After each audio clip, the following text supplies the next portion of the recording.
Most of us, we read from the dailies or from the social media when Deji Adeyanju was calling Peter Obi a lot of names. Number one, he called Peter Obi a political prostitute. Not only that, he said Peter Obi is a political fraud.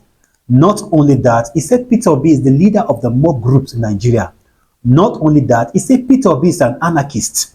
Not only that Peter Obi can cause insurrection in Nigeria. So a lot of things Deji Adeyanju have been saying with regards to Peter Obi, and a lot of people do not know Deji Adeyanju. They are wondering, why is it that Deji Adeyanju is saying such things against Peter Obi? The good news is this: Deji Adeyanju don't come out now to come tell Nigerians why ain't they angry with Peter Obi. Mokuna Yera. Yeah, the Obi candidacy excited me, and I said, but that he needed the buy-in of Atiku and Kwankwaso. You're excited with Peter Obi? I even urged Kwankwaso to deputize Obi. I urged Atiku to step down for Peter Obi, you know, and all that. So in the process of that analysis, I myself my views as a Nigerian.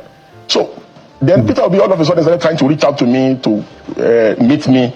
But at that time I was out of the country. I think I was in Dubai or somewhere, you know. So, but he was persistently reaching out to me, and I was avoiding him. But you know, I didn't want to see him because I didn't want it to look like, oh, because I've expressed my views, which seems to be like almost in his favor, he now wants to see me and corner me to be one of his supporters. I'm not going to, I don't want to support any politician because I'm not partisan.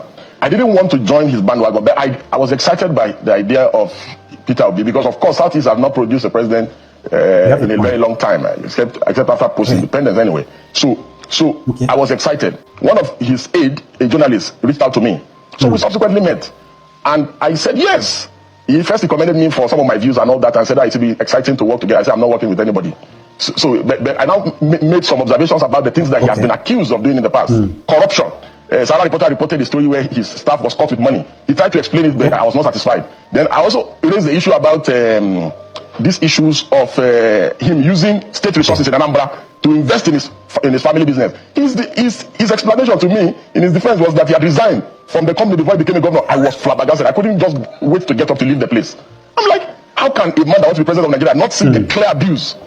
You understand? That he has abused his office to do such a thing. He was justifying it. He didn't see anything wrong in it. I didn't want to disrespect him, so I wanted to leave. And then he got into, because we're like in the living room, it's like a suite. Then he got into a room and said, oh, please, he's coming. That he wants to go inside the room and he has something for me. So he brought one envelope or something like that. And said, no, this is just a small thing. It's just for coming. Blah, blah. I said, I laughed. I said, that means you don't know me. I said, and you are friends with Mimiko, the former governor Mimiko and others. There are people that was close to you. Ask them about me. The peak of the Ekiti election, when his candidate in the Labour Party was running. So I criticized and said, you should be in Ekiti and not in Egypt. And I said, because you want to be president, you must go and campaign for your candidate and try to win his aides.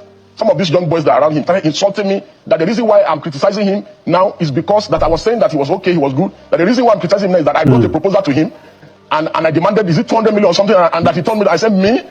And these are his close aides. His mob, his obedient mob, were practically uncontrollable during the last election. So I said, okay, so these people do not even want dissent of any kind of criticism of their candidate of any kind. I said, okay, I'm not going to even leave Tinubu alone and now face them, because we cannot have a situation in our country or in our polity where political extremism becomes the other.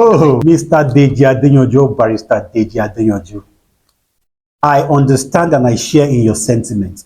So you are attacking Peter Obi not because Peter Obi as a person ideally has done something to you.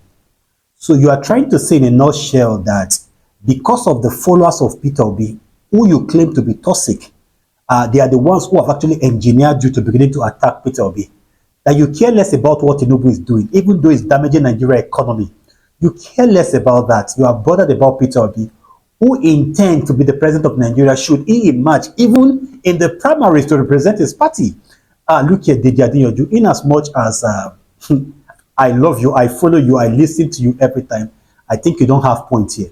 Because the way you are talking and you are stammering shows that you have a lot to even hide. You have not actually tell Nigerians anything. You are saying that Peter Obi gave you a brown envelope when you were going. As far as I'm concerned, it's not a bribe. It came there. You enter motor or you use your motor to drive. Come there. Just take for petrol. There's nothing bad about that.